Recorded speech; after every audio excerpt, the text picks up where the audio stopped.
Okay, so now we can start to talk about this final piece, which are we have different terms for this. Deliberate, sometimes we call it deliberately developmental environment. Sometimes we call it deliberate vertical learning environment, but there's certain design parameters for creating, because it is about creating an environment. So a vertical shift doesn't happen through instruction. It's not to poo-poo instruction, right? Or the various training vehicles that are kind of like instruction, right? But vertical shifts don't happen solely by that. Vertical shift is a much more ecosystemic phenomenon. It happens when we shape a particular kind of learning environment. So this photo of the children, they're doing some sort of science experiment, right? And they have all different kinds of things, and they're sitting outside and they're working together, and someone's taking notes, and there's all kinds of things happening in the environment that provides for not just horizontal learning, but also vertical learning, some kind of shift that happens over time. And so the question then is, what's the nature of such a learning environment? And so we're going to briefly introduce this, right? We'll, in the deep dive, we get much more into like actually, what are the mechanics? What are the creative pursuit by which we create such an environment? But this ultimately points back to the notion of a holding environment that comes from Donald Winnicott and Robert Keegan, for those of you who like to geek out on this kind of stuff. And there are three elements of this holding environment. So a holding environment is a deliberately developmental environment that brings about vertical learning. And the first element is psychological support. So there's got to be an element in which people are supported in taking the kinds of risks that are needed for vertical learning to happen. And the second piece is psychological challenge. Notice we use the word psychological, right? Because ultimately this work occurs, you could say, within the psychological domain. And challenge is just that something in us gets stretched, some aspect of our meaning making gets stretched. And we often experience that as stress or anxiety, or sometimes exhilaration, although not often.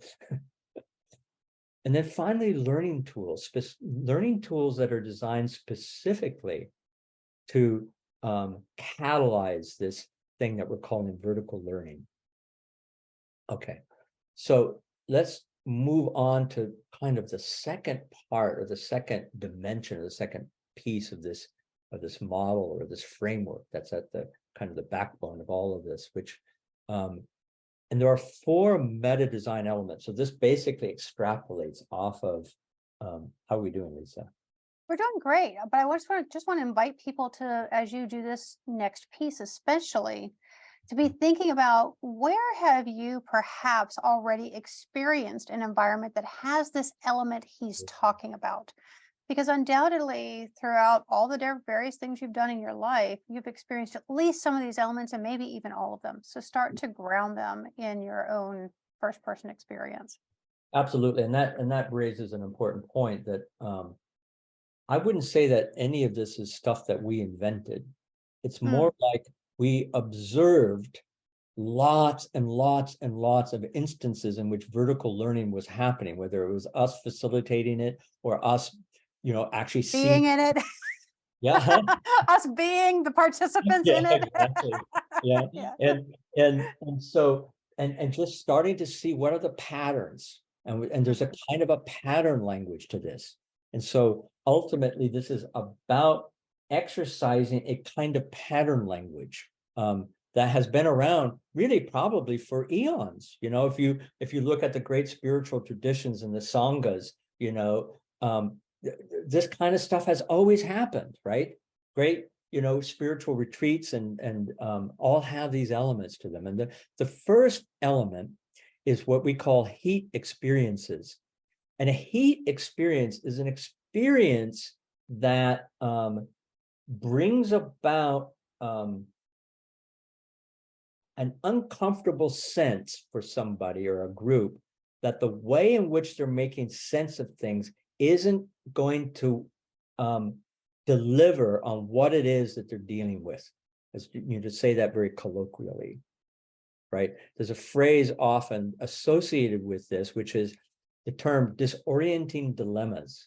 And this comes from the field of transformative learning. And a disorienting dilemma is simply, it's an internal sense-making dilemma in which we have a very felt sense that the way in which we're making meaning of a given situation is not sufficient for the situation, and yet we're not quite sure what would be.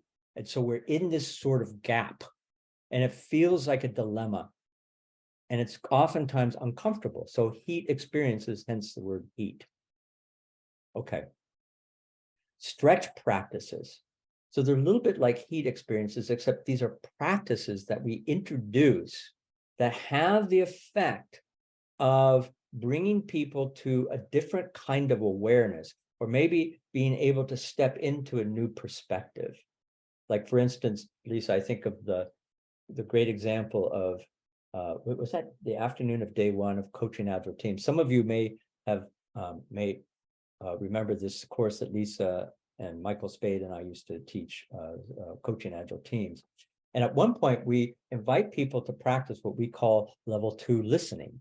And what happens when people practice this is, at first it feels very strange, but as they practice it, it helps, it introduces a different sort of perspective for them. Suddenly they realize that maybe their habit of wanting to give advice all the time is not necessarily the best thing.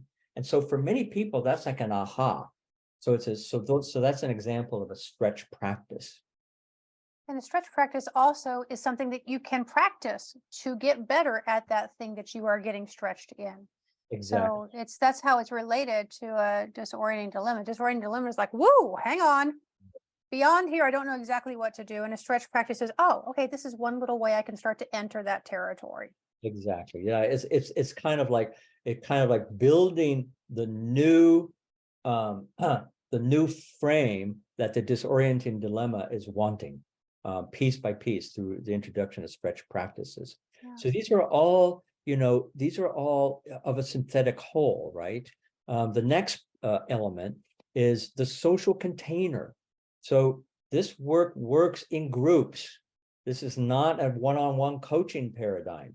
This is a group, in any kind of group situation. And so we want to activate the social container. So a lot of it is about, this is why we want to pay attention to interrelations and the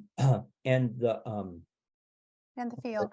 And the field. We want to be attentive to these things, because those are the things that we're tuning as well, right? And the social container, when the social container is powerfully developmental, or when it facilitates vertical development, it happens, it's a little bit, I hate to use this metaphor, but it comes from this guy named Edgar Schein.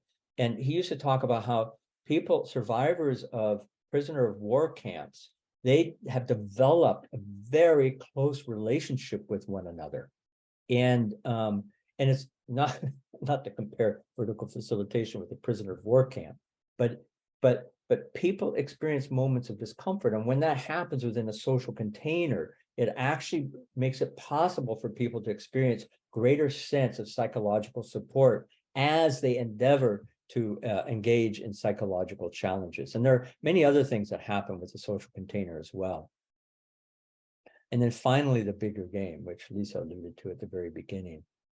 And the bigger game is really like, there's the thing that we are here to do as a group, but then there's like the bigger game. Like, what's the bigger context that holds what we're doing, that expands the range of commitment into which we might live? So for instance, we invited you all to actually look at what might be an intention that you would hold, something that in a sense holds, that gives a context for what we're doing, that empowers that context, and it has the effect, in a sense, of amplifying all of the other elements here, and all of the elements. My puppy's digging a hole to China here. I don't know if you can see her. She's in the field. She's in the Probably field. other people are feeling like that too. Like, can I just turn around so I get comfortable enough to lay back down again, please? Good.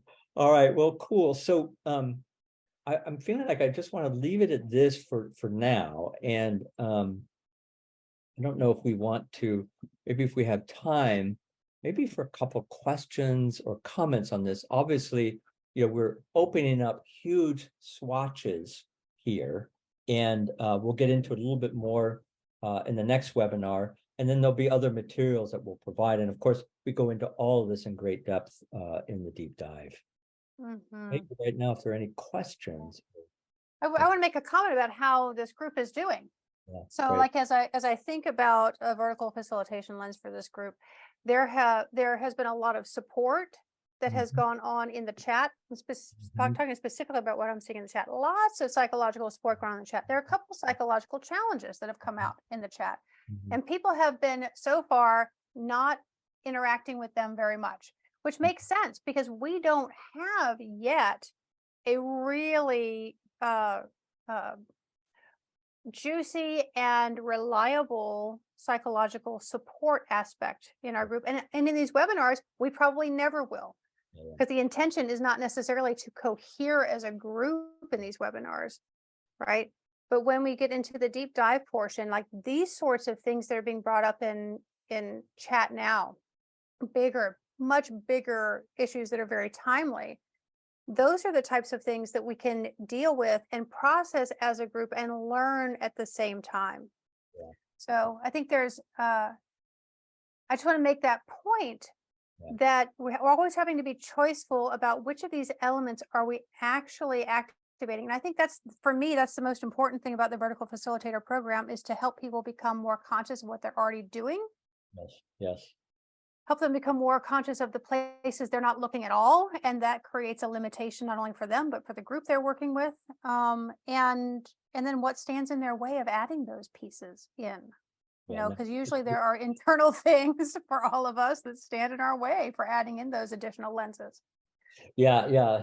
Thank you for saying all that, because I what I would say for myself and reflecting on all of this is that the biggest challenge is really in the domain of self. So going back to those 5 dials, it really comes back to the self. When I get overly fixated on one of those other 4 dials, there's 9 times out of 10 there's something going on, some inner limitation, something that's hard for me to be with, or somebody says something and I get triggered, and my ability to be present and aware gets kind of like shocked out for some period of time.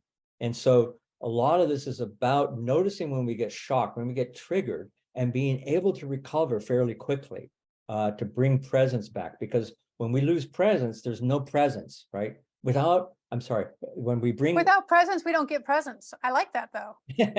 Well, what I meant to say, that's good. That's very good. And what I meant to say is, without awareness, there's no awareness.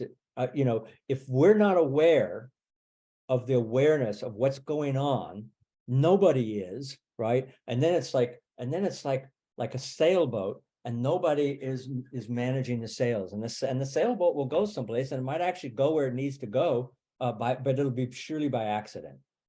Yeah, good.